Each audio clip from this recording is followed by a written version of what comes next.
It was January 1944. In the heart of London, in a nondescript building hidden from public view, a secret war was about to begin, not with weapons, but with lies. General Dwight D. Eisenhower sat at his desk, studying maps of the French coast. The invasion of Normandy was coming. Everyone knew it. The Germans knew it. The Russians knew it. But there was one crucial problem that kept Eisenhower awake at night. Hitler believed the invasion would happen somewhere else. This wasn't luck. This wasn't accident. This was the result of the most audacious military deception ever conceived. Operation Fortitude, across the English Channel, in his East Prussian headquarters called the Wolf's Lair. Adolf Hitler studied the same maps with a completely different interpretation. His intelligence officers, had reported that the main Allied invasion forced the largest army ever assembled would land, not in Normandy, but near Pas-de-Calais, hundreds of miles to the northeast. A devastating invasion force, they said, led by General George Patton himself. But Patton wasn't leading an army to Pas-de-Calais. In fact, there was no army there at all. What Hitler's intelligence officers were seeing was theater, a masterpiece of deception, so complete, so detailed, and so psychologically perfect that even today, military strategists study it as one of the greatest intelligence victories in warfare. The genius behind this operation was born from a simple truth that military commanders rarely understand. Soldiers believe what they want to believe. Hitler wanted to believe that the Allies would attack where it made the most strategic sense, the shortest distance across the Channel, the most fortified position. His pride, his military intuition, his entire understanding of warfare told him this was where the real invasion would come. Operation Fortitude exploited this weakness perfectly. Every false report, every piece of planted evidence, every carefully orchestrated leak of misinformation was designed to reinforce what Hitler already believed. In London, a team of British military strategists, intelligence officers, and psychologists had calculated exactly how to manipulate German perception. They created an entire phantom army. They leaked false invasion plans. They turned German spies into double agents who fed Hitler exactly what he wanted to hear. They used radio broadcasts, false communications, even inflatable tanks and fake military encampments visible to German reconnaissance aircraft. But here's what made Operation Fortitude truly remarkable. It wasn't just deception for deception's sake. Every lie had a purpose. Every misdirection had a calculation. Churchill and Eisenhower understood that if they could convince Hitler to keep his reserves away from Normandy even for just a few critical days after the invasion, they could secure the beachhead and save thousands of lives. The stakes were incomprehensible. D-Day would be the largest amphibious invasion in human history. Hundreds of thousands of soldiers, countless lives hanging in the balance, and it all depended on one question. Could a group of British intelligence officers convince the most powerful military dictator in the world to believe an elaborate lie? On the coast of Normandy, the cliffs waited. The tide would turn, and soon the deception would face its ultimate test. In a secure room deep beneath London, surrounded by walls that had never heard a whisper escape, General Bernard Montgomery stood before a map that would change the course of human history. It was February 1944. D-Day was still 4 months away, but the clock was already ticking. Montgomery's face was etched with the weight of impossible responsibility. He knew what others were only beginning to understand.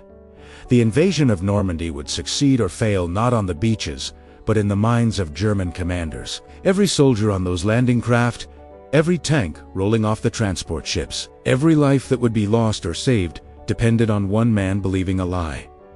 That man was Adolf Hitler. General Frederick Morgan, the chief strategist behind Operation Fortitude, had spent months studying German psychology. He understood that Hitler wasn't just a military dictator. He was a gambler, a man who believed in his own genius, a man whose pride could be weaponized. Morgan and his team had developed a strategy so intricate, so psychologically precise, that it bordered on the theatrical. They would create a phantom army led by General George Patton. They would spread false intelligence about massive troop concentrations in southeast England. They would leak information suggesting that Normandy was merely a diversion, a feint to draw German forces away from the real invasion point at Pas-de-Calais. Hitler's own military instincts, his understanding of warfare, His conviction that the Allies would follow the most logical course all of this would become a weapon against him. What made this plan revolutionary was its sophistication. It wasn't enough to simply spread rumors. Every piece of misinformation had to be corroborated by multiple sources. They needed German spies to confirm the false intelligence. They needed radio intercepts that would seem to reveal genuine military communications. They needed physical evidence, fake military camps,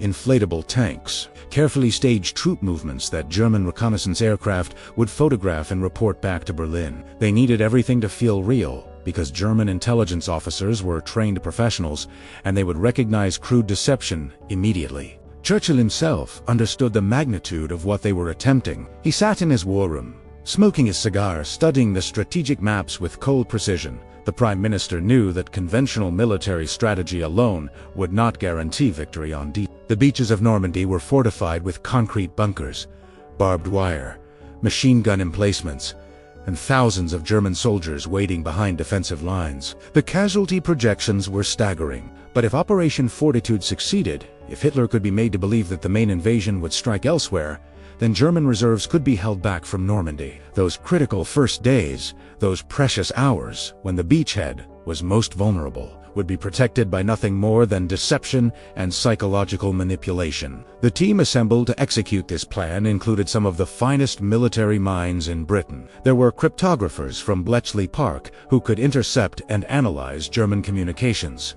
There were intelligence officers who had turned German spies into double agents. There were military planners who understood how to stage elaborate false military operations. Each component had to work in perfect synchronization. One mistake, one piece of misinformation that didn't align with the larger narrative, and the entire plan could unravel. Hitler would see through it.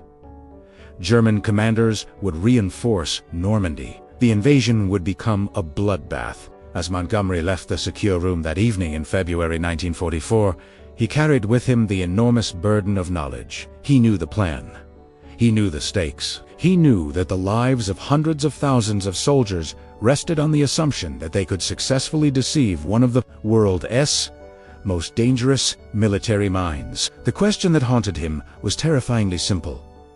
What if they were wrong? In the flatlands of southeast England, a ghost army was being born.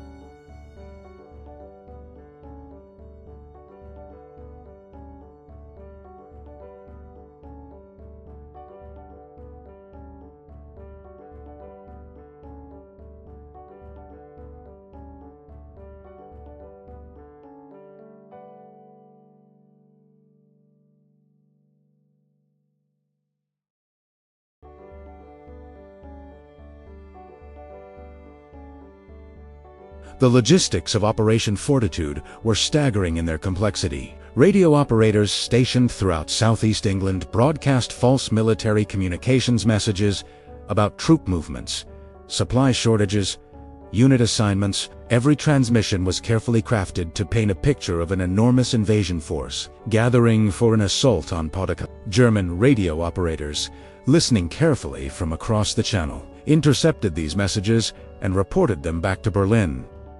The communications seemed authentic. The military terminology was correct. The operational details were plausible. What the Germans did know was that most of these transmissions came from a handful of radio operators, creating the illusion of thousands of soldiers. Lieutenant Colonel Roger Hesketh, the mastermind behind much of the deception operation, moved methodically through his checklist. Fake military camps had to be visible from the air, but positioned exactly where German reconnaissance pilots would expect to find them. Supply depots had to be constructed with enough detail to appear genuine in photographs. Dummy airfields, complete with plywood aircraft, had to be erected. Every element served a psychological purpose to confirm what German intelligence officers already believed. The reinforcement of existing beliefs, Hesketh understood, was far more effective than introducing entirely new ideas. General George Patton, the fiery American commander, was given a role that deeply troubled him. He was to command the Phantom 1st United States Army group of force that existed only on paper and in radio broadcasts. Patton hated the deception. He wanted to fight, he wanted to lead real soldiers into real battle, but he understood the stakes. He was told that his visible presence, his well-known aggressive tactics, his reputation as an unstoppable military commander, made him the perfect figurehead for this false army. German intelligence officers knew Patton's reputation. If they believed Patton was leading an invasion force, they would believe the invasion was coming with devastating force. Patton accepted the assignment with the discipline of a true soldier. The double agents played their crucial role in this intricate web of deception. These were German spies who had been turned by British intelligence men who had chosen to betray their homeland or had been forced into cooperation. They passed false information through German channels, feeding Berlin exactly what the Operation Fortitude planners wanted Hitler to hear. Each piece of information had to be just credible enough to be believed, just specific enough to seem genuine, just consistent with the larger narrative being constructed.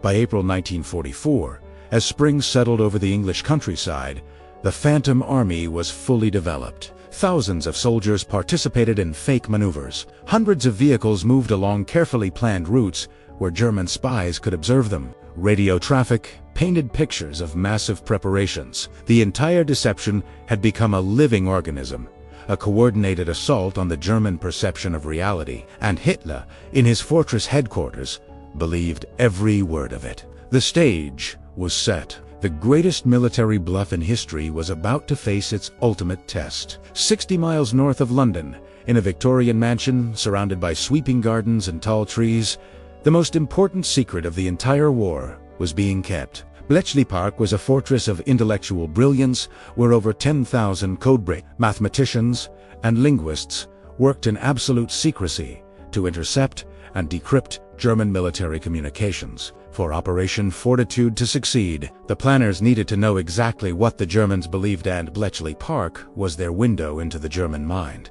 Alan Turing, the brilliant mathematician whose insights had cracked the Enigma machine, understood the psychological importance of what they were doing. Every encrypted message they decrypted, every German communication they intercepted, told them whether their deception was working. Commander Alistair Denniston paced through the corridors of Bletchley Park, studying intercept reports with intense focus. The Germans were taking the bait. Messages from German Army Group B, stationed in France, were reporting exactly what Operation Fortitude wanted them to believe. German intelligence officers were convinced that the main invasion would come at The false information planted by double agents was being corroborated by German spy networks, creating a dangerous feedback loop of confirmation. Denniston felt a surge of cautious optimism, but he also understood the fragility of deception. One intercepted communication that revealed the truth. One German spy who saw through the lie. One lucky German reconnaissance flight that discovered the Phantom Army was for any of these could unravel everything. The codebreakers at Bletchley Park had intercepted communications from the German military intelligence, confirming that Operation Fortitude was achieving its goal. Reports were flowing into Berlin describing massive American and British troop concentrations in southeast England. German officers were reporting the location of fake military camps. The radio intercepts they had captured seemed to confirm extensive preparation for an invasion at German military commanders were recommending that Hitler maintain strong reserves in that sector to counter what they believed was the primary invasion threat. The deception was working with terrifying precision, but there was a deeper psychological dimension that the Bletchley Park analysts understood. They could see, through intercepted German communications, that Hitler himself was becoming emotionally invested in his belief that the invasion would come at Potok. The German leader had repeatedly declared to his generals that this was where the Allies would strike. He had based his entire defensive strategy on this conviction. To change his mind now would require not just new intelligence, but an admission that his military judgment had been wrong. And Hitler was not a man who admitted errors. Major General Sir Kenneth Strong, Chief of Intelligence for Supreme Allied Command, reviewed the Bletchley Park reports with growing confidence. The intercepted German communications revealed that Operation Fortitude had achieved psychological penetration of the German High Command. German generals were arguing about reserve deployments, but their debates all started from the same false assumption that Pas-de-Calais was the invasion target. The deception had created a false reality so complete that German military planning was now locked into defending the wrong coastline.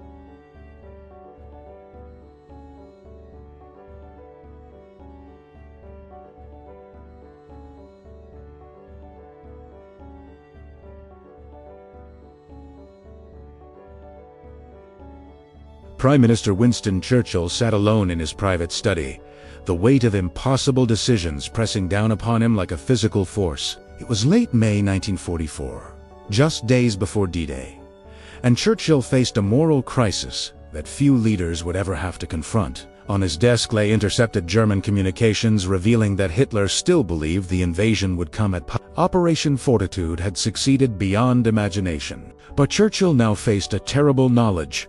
He knew something that could save thousands of lives, and he had to choose whether to reveal it or keep it secret. The Prime Minister understood that war was a game of deception, but this particular deception had developed moral dimensions that haunted him. Churchill's inner circle had presented him with a strategic paradox. There was evidence suggesting that if they informed the French government about the true invasion point at Normandy, the French resistance could prepare the region for liberation. They could stage uprisings, sabotage German supply lines, create internal chaos that would assist the invasion forces. This knowledge could save countless Allied lives on the beaches. But revealing the invasion point to the French meant risking the entire Operation Fortitude deception. French security was uncertain.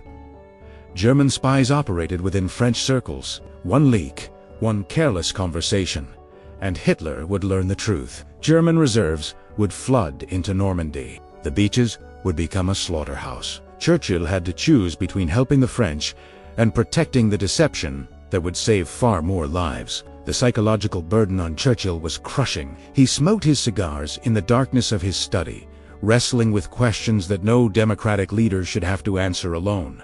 How many lives was a deception worth? How many French civilians should be kept ignorant of their own liberation to preserve military secrecy? Was it morally justifiable to deceive allies for strategic advantage? Churchill had spent his entire political career defending democratic principles and transparency. Now he was being asked to embrace calculated deception on a scale that violated everything he theoretically believed in. The irony was not lost on him. General Eisenhower had approached Churchill with the same concerns. Eisenhower understood that French resistance fighters were preparing uprisings based on rumors and hope, not solid intelligence. Some resistance cells believed the invasion was coming at Pas-de-Calais, exactly where the Germans expected it. These French fighters might stage their uprisings in the wrong places, at the wrong times, completely disconnected from the actual invasion. They might sacrifice themselves for strategic positions that were irrelevant to the real D-Day plan. Eisenhower asked Churchill for permission to brief selected French leaders.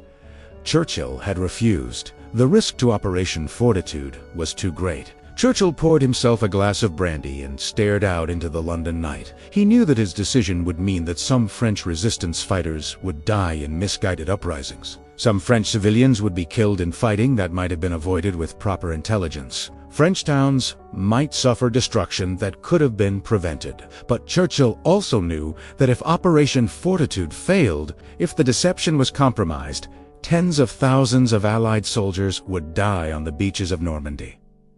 British soldiers, American soldiers, Canadian soldiers, young men who were counting on their leaders to make the right strategic decisions. The Prime Minister set down his brandy glass and made his decision. Operation Fortitude would be protected. The French would not be told. The deception would be maintained at all costs. Churchill understood that history might judge him harshly for this choice. Democratic leaders were not supposed to deceive their allies. But sometimes, he reasoned, winning a war required making decisions that violated moral principles to serve a greater strategic good. As dawn broke over London, Churchill carried the weight of this terrible knowledge into the final days before D-Day. In a secure apartment in London's Kensington district, Juan Pujol Garcia, codenamed Agent Garbo by British intelligence, sat at a typewriter, composing one of the most consequential lies of the entire Second World. Juan Pujol was a Spanish businessman who had been turned into a double agent technically working for German military intelligence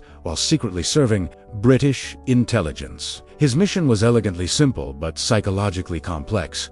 He had to convince the Germans that he was a loyal spy providing genuine intelligence from inside Britain. Every report he filed, every piece of information he transmitted back to Berlin had to feel authentic while actually serving Operation Fortitude's deception goals. Pujol understood the weight of his role. The information he was sending to Berlin would influence Hitler's military decisions. Thousands of lives depended on his ability to lie convincingly. Pugel's genius lay in his understanding of human psychology. He knew that German handlers didn't want spectacular revelations. They wanted the mundane details of military life supply shortages, troop movements, unit locations, training exercises. He provided exactly what they wanted, carefully woven into a narrative that painted a picture of massive invasion preparations at Pas-de-Calais. But Pugel added touches of authenticity that made his reports irresistible. He sometimes reported information that was slightly inaccurate, as if his sources were occasionally unreliable. He occasionally expressed doubt about certain intelligence, as if wrestling with conflicting reports. These humanizing touches made his information feel credible, because it acknowledged the messy reality of intelligence work. The German High Command came to trust Pugel completely. His reports were filed in German military archives, marked as the highest priority intelligence. When German commanders debated reserve deployments, they cited Pugel's reports as justification for keeping forces at Pugel's fabricated intelligence about the Phantom First United States Army Group was treated as confirmed facts by German military planners. He had become so trusted that German intelligence began asking him for specific information, and working with his British handlers, would fabricate answers that perfectly aligned with Operation Fortitude's goals. The deception had become self-reinforcing. The Germans asked for information that confirmed their existing beliefs, and Pugel provided exactly that. But Pugel was not alone. There were other double agents. A carefully coordinated network of turned spies, working to feed Hitler exactly what Operation Fortitude wanted him to believe. Agent Tricycle, a Serbian businessman, provided corroborating intelligence. Agent Brutus, a Polish officer, offered military perspective that reinforced the false narrative. Each agent operated independently, unaware of the other's activities. Yet all were being orchestrated by British intelligence to create an interlocking web of false testimony. When German intelligence received reports from multiple sources, all pointing to Pas-de-Calais as the invasion target, the confirmation seemed overwhelming. Pugel understood the moral complexity of his position. He was a Spanish national, not bound by British allegiance, but he had chosen to work against Nazi Germany because he believed the regime represented pure evil. Yet to serve that cause, he had to become a master deceiver, a man who specialized in betrayal and lies. His psychological burden was immense. He had to inhabit the mind of a German spy, to think like a man serving the Third Reich, to genuinely understand German military psychology well enough to manipulate it. This required more than technical espionage. It required complete psychological transformation. As May 1944 arrived, the network of double agents had saturated German intelligence with a unified deception. Every German spy in Britain, every agent filing reports back to Berlin, every piece of corroborating intelligence pointed to the same false conclusion. The invasion would come at Pas-de-Calais. Hitler believed it. His generals believed it. German military resources were committed to defending the wrong coastline. The double agents had accomplished what conventional military force could never achieve.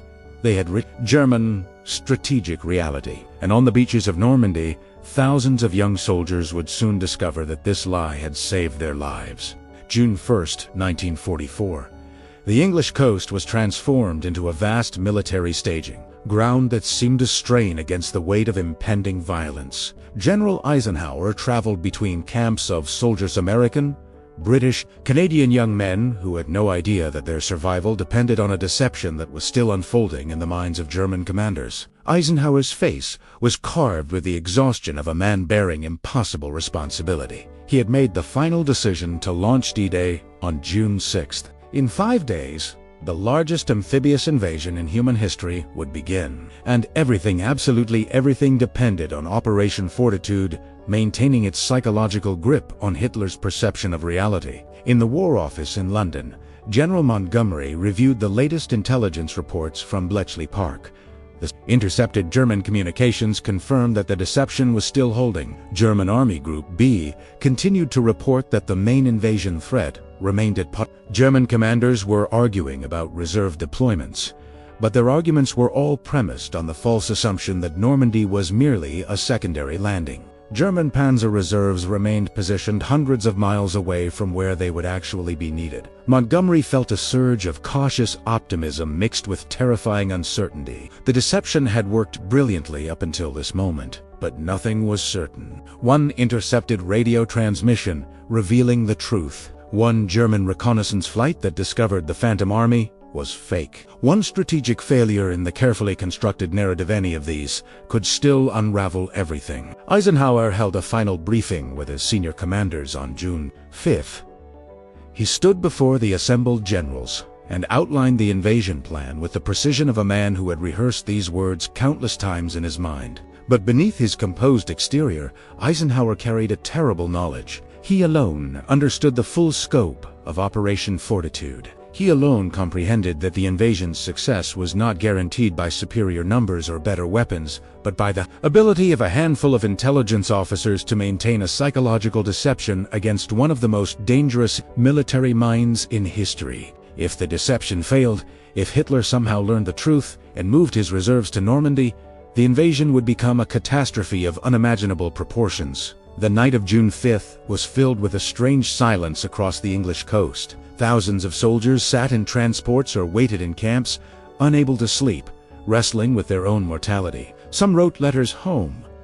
Some prayed. Some simply stared into the darkness, contemplating the unknown horror that awaited them on the beaches. None of them knew that their commanders had waged an invisible war against German perception for months. None of them understood that the success of their mission there, very survival depended on whether Hitler believed a lie. In Berlin, Adolf Hitler slept peacefully, convinced that the invasion he expected would come at far from where the actual invasion was about to begin. His military advisors remained locked into defensive positions based on false intelligence. German reserves stayed in place, hundreds of miles from where they would be desperately needed in just a few hours. Operation Fortitude had achieved its ultimate objective. The deception was complete.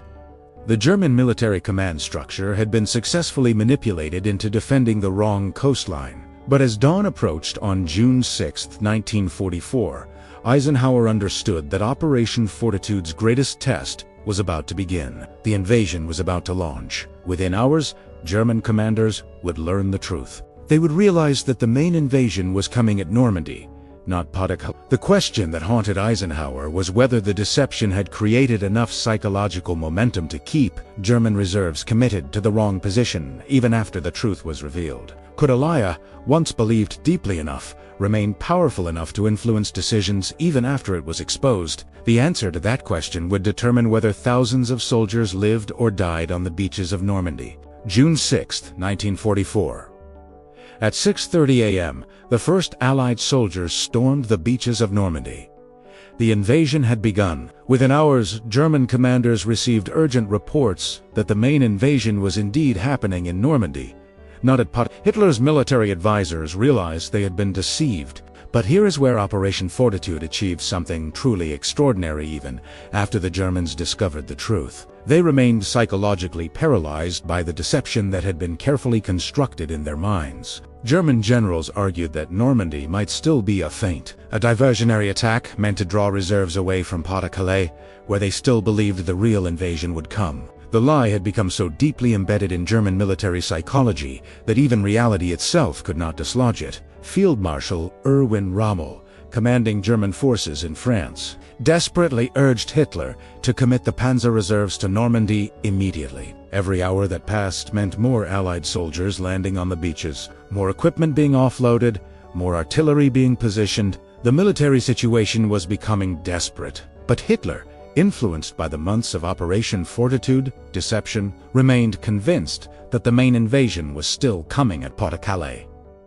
He refused to move his reserves. Rommel understood that this refusal was a catastrophic strategic error, but he was powerless to change the Führer's mind. The deception had achieved psychological penetration so deep that it was now controlling Hitler's military decisions, even in the face of contradictory reality. In Berlin, German intelligence officers struggled to reconcile what they were seeing with what they believed. Their spy networks, their intercepted communications, their entire intelligence apparatus had convinced them that Pas-de-Calais was the primary invasion target. Now soldiers were being killed in Normandy, but German strategic calculations remained locked into a defensive posture based on false intelligence. The human mind, Operation Fortitude's architects had correctly understood, has enormous psychological resistance to changing deeply held beliefs. Even when presented with evidence contradicting those beliefs, people will often rationalize the evidence rather than abandon the belief system that had previously made sense of the world.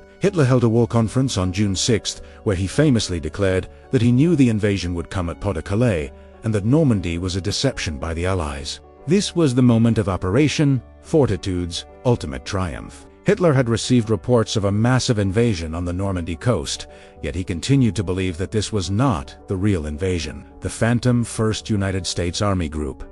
The false communications, the double-agent reports, all of this had created such a powerful false reality in Hitler.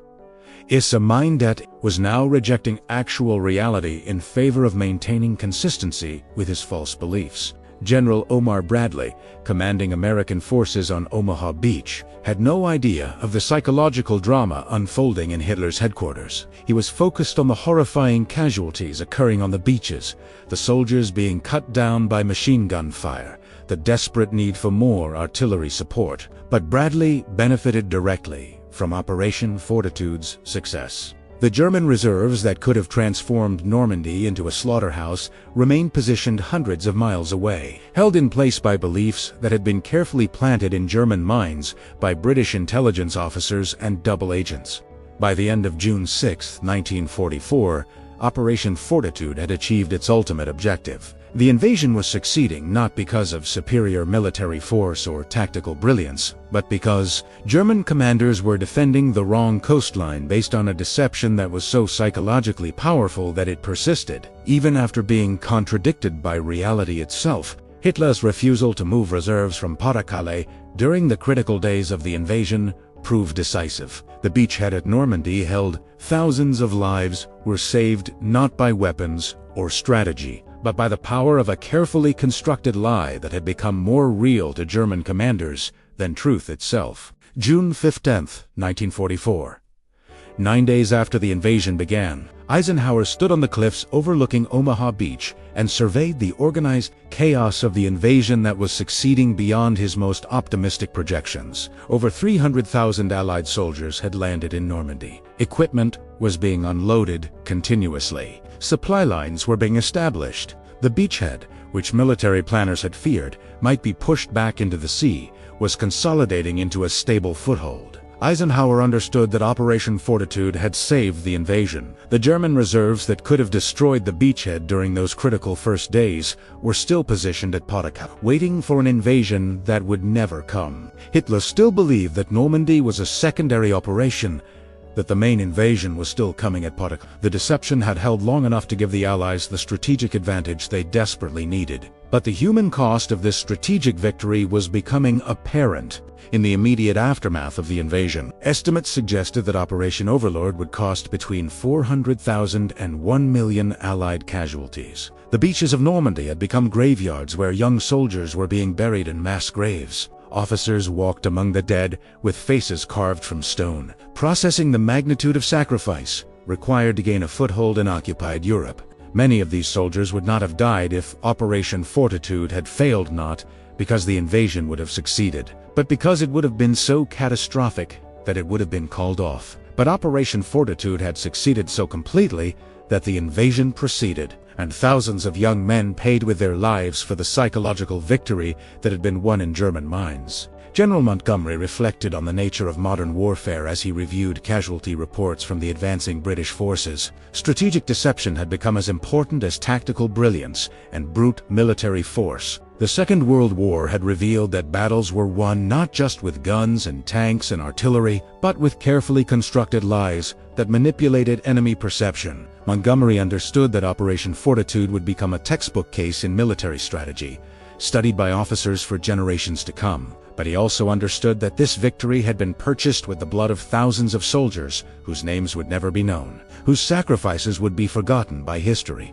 In London, the leadership of Operation Fortitude began to understand the full scope of what they had accomplished. They had not just deceived Hitler about the invasion point, They had fundamentally altered the course of the war. By manipulating German perception and convincing Hitler to hold reserves they had accelerated the Allied liberation of Europe by weeks or possibly months. They had shortened the war. And yet, some of the architects of Operation Fortitude felt a strange emptiness in their victory. They had won a stunning psychological victory through deception, through the deliberate manipulation of human perception, through lies told so convincingly that they reshaped reality itself. But victory achieved through such means carried a moral weight that was difficult to articulate. Churchill reflected on Operation Fortitude's success during a late-night meeting with his war cabinet. The Prime Minister had chosen to keep the French ignorant of the invasion point to preserve the deception. French resistance fighters had died in uprisings that had nothing to do with the actual invasion. French civilians had suffered in operations planned for the wrong locations, but Operation Fortitude had succeeded and Normandy had held. Churchill understood that war required moral compromises. Leaders had to make decisions that violated ethical principles to serve strategic objectives. The question that haunted Churchill was whether history would vindicate these choices or condemn them. By late June 1944, Operation Fortitude had transitioned from an active deception into historical success. The German reserves remained at Pas-de-Calais for weeks after D-Day, still convinced that a major invasion was coming there. Hitler's psychological investment in this false belief was so complete that even as military reality deteriorated around him, he maintained his conviction in the deception that had been planted in his mind. Operation Fortitude had achieved something unprecedented in military historia, victory so complete that it had reshaped the outcome of an entire war through nothing more than carefully constructed lies. August 1944, Paris was liberated. The German forces in France were in disarray. The beachhead that military planners had feared would be destroyed had instead become the launching point for the liberation of Western Europe. Operation Fortitude had succeeded beyond even the most optimistic projections. But as the dust of battle began to settle, the architects of the deception began to understand the full magnitude of what they had accomplished. They had fundamentally changed the course of human history through nothing more than psychological manipulation and carefully constructed lies. General Eisenhower sat in his headquarters in France and reflected on the operation that had made the invasion possible. He understood that Operation Fortitude would be remembered as one of the greatest strategic victories of the war, not because it had been won with weapons or military tactics, but because it had been won inside the minds of German commanders, through the power of deception. Juan Pujol Garcia, Agent Garbo, was awarded both British and German military honors for his espionage work. The Germans never discovered that he had been working for British intelligence the entire time. Pujol had successfully deceived one of the most sophisticated intelligence services in the world. He had sent false reports that shaped Hitler's military decisions. He had played a crucial role in Operation Fortitude's success. Yet Pujol carried the psychological weight of his deception for the rest of his life. He had become a master of lies, a man who had manipulated the perceptions of an entire nation's military command. Years later, Pujol would reflect on his role in the war with a mixture of pride and profound moral ambiguity. He had served a noble cause, Nazi Germany bouté. He had done so through methods that violated every principle of honesty and transparency. General Bernard Montgomery returned to Britain as a hero. Military academies began studying Operation Fortitude as a case study in strategic deception. Montgomery understood that modern warfare would never be the same. Intelligence, psychological manipulation, and the ability to control enemy perception had proven to be as important as firepower and maneuver. The Second World War had revealed a fundamental truth about human nature that would shape military strategy for generations to come. The human mind is the ultimate battlefield, and the ability to control perception is the ultimate weapon. The scientists of Bletchley Park, who had provided the intelligence that confirmed Operation Fortitude's success, returned to civilian life with their extraordinary contributions largely unrecognized. For decades, their role in breaking the Enigma code and intercepting German communications remained classified. Alan Turing and his colleagues had been crucial to Operation Fortitude's success, yet they would never receive public acknowledgement for their work. The intelligence that had validated the deception and confirmed that Hitler still believed the false narrative had come from Bletchley Park. But the codebreakers would remain invisible figures in history, their contributions hidden behind walls of official secrecy. Churchill lived out the remainder of his life carrying the knowledge of the moral compromises he had made to preserve. Operation Fortitude. The Prime Minister had kept the French ignorant of the invasion point. French resistance fighters had died in misguided uprisings. French civilians had suffered in operations planned based on incomplete intelligence. But Churchill believed that the strategic victory justified the moral compromises. The liberation of Paris. The liberation of Europe. The defeat of Nazi Germany, all of this had been accelerated by Operation Fortitude. Churchill reasoned that the lives saved by shortening the war outnumbered the lives lost through the deception. It was a calculation that haunted him until his death. A moral ledger that could never be perfectly balanced. Decades after the war ended, Operation Fortitude remained one of history's most remarkable achievements in human deception. It had demonstrated that wars could be won through psychological manipulation, through the careful construction of alternative realities, through lies so powerful that they reshaped military decisions across an entire nation. Operation Fortitude proved that in warfare, perception is reality. The deception that had been planted in German minds proved more powerful than truth itself. And as the world moved into the modern era, military strategists, intelligence agencies, and political leaders studied Operation Fortitude's methods, understanding that the greatest victories often come not from superior firepower but from superior understanding of human psychology and the power of carefully constructed deception. The operation that had changed the course of World War II had also changed how humanity understood the nature of truth, power, and the endless human capacity for sophisticated